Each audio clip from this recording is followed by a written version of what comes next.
talk a little bit about the program and how we even got to being able to have this program. So with everything that Anthony just said, that left the opportunity to come up with a tool that residents and businesses can actually use to start to think about what they can do with that vacant land. So 50 organizations and businesses work with Detroit Future City to create the Detroit Future City Field Guide to Working Supplies. So it is a two-part tool. The first part is a workbook, which everyone should have received today. And it's a handy toolbook that is split up into 4 sections. The 4 sections are working together, getting organized, exploring various lot design options for your particular vacant space, and making connections. And I want to just highlight the get organized part. It's okay, you don't have to go back, I have a book. But getting organized is very, very important section in this workbook. It'll help you through your application process. So inside of this workbook, you'll find really exciting activities and worksheets that you can do with your group or your constituents to really work through what's going to work best on my lot.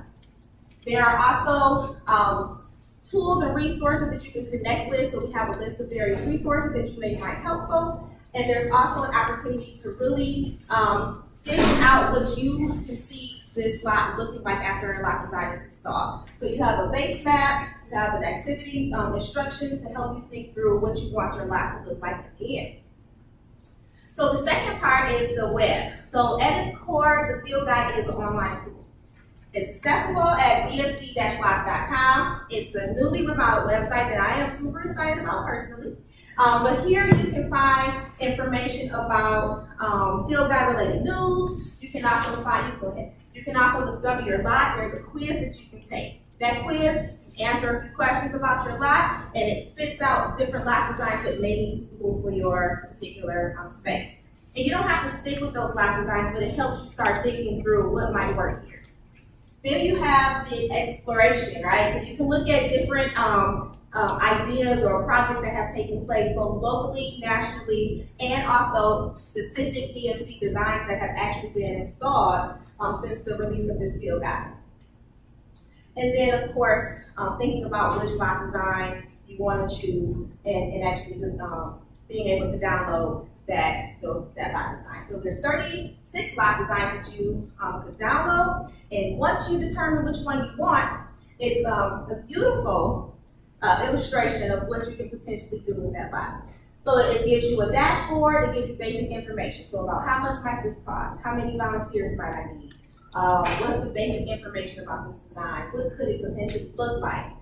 It talks about how do I get started, like what things do I need to consider before I even get to that point. Gives me tips and tools and resources and plans, and even a shopping list that I can think about. And then it also gives you step-by-step instruction on how to actually get that installation in the ground.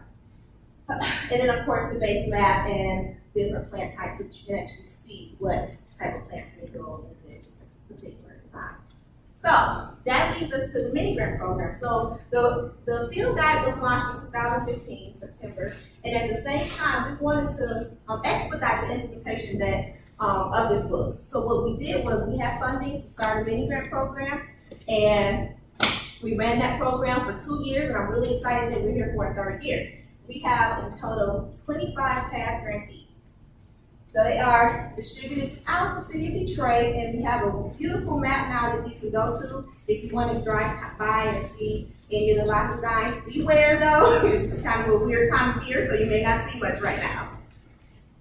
So just so you kind of know what's happened since the field guide has released, we have 25 grantees. There's 29 field guide installations, and that includes installations with our partners. 15 designs have been installed. There's been 12 stormwater superstars that have been installed, and then several other field guide inspired installations. And what does that look like? We have a partnership with Black and Family Development, and what they do is they introduce the field guide to the residents in the Osborne community, and they support them with little mini grants to do mini lots. And so they do various versions of the field guide designs in various lots in their community. So 2018, this week everyone's careful, right? To find out what this program is about and how I can potentially qualify for this program. So we have 2 tracks. The first track is community track. And so this is kind of standard. This is how the last two programs has pretty much been ran, you know, with a few modifications. But that is going to provide up to $6,500 for a grantee to use for implementation of the lot design and also maintenance, educational programming resources as well. And so we really want to see that not only these designs are getting in the ground, but these groups that are installing them are ambassadors of the field guide. So they're educating their community, educating their constituents around what this field guide can do. Technical assistance is also included in every part of the program. And of course, there's the shared learning opportunity with your cohort and your neighborhood. So that's always really fun, right? So to be eligible, you have to own the land or have permission to use the land by the owner. Be a community-based group that is already working in the area. We cannot give funds to any organization that is not a 501c3, so you must be a 501c3 or identify a fiduciary that will work with you and accept those funds on your behalf. You have to submit a completed application, and that will include a detailed budget as well, which I'll go a little further in depth about that. And then, of course, illustrate that you have an understanding of the field guide and a desire to use it as a land transformation tool. So what we'll be looking for when we look at your application, we'll be looking to make sure that you have used the field guide. As I mentioned before, getting organized. This section is very important and will be very helpful for you. And you'll hear this again a couple times throughout this presentation. Pages 18 through 33 in particular will be very helpful for you. We want to show how you will engage your neighborhood residents and even how you've already engaged them potentially. Express your interest in sharing what you've learned with others. We are really big on learning, shared learning, and getting our information and resources out. That's really big on BFC, and we want to see that our grantees are doing that same thing. Explain your capacity to execute projects. So maybe this is your first time doing a gardening-esque project, right? But we want to see how you've actually worked to do other projects in your community. And describe how those projects connect with how this project will connect with your larger community vision. We are highly suggesting or recommending that you attend the office hours, which begin next week.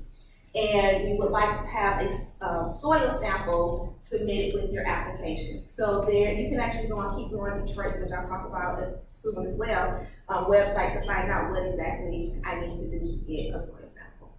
We would like to get that with your application.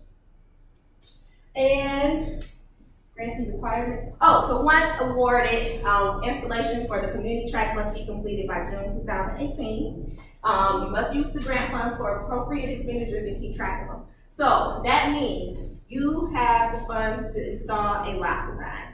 You do not have the funds to put a playground and a bench and a pathway on the property. Those are considered embellishments, and we highly encourage it, definitely, but we just don't have the funds to support that work. So we always encourage people to do other fundraising tactics and techniques using crowdfunding or things like that to get those embellishments on their lot. Document the project before and after, so that's also very important, and I'll touch on that a little bit later. Commit to shared learning convenings, I keep saying that, so that's really big, and complete a DFC design report.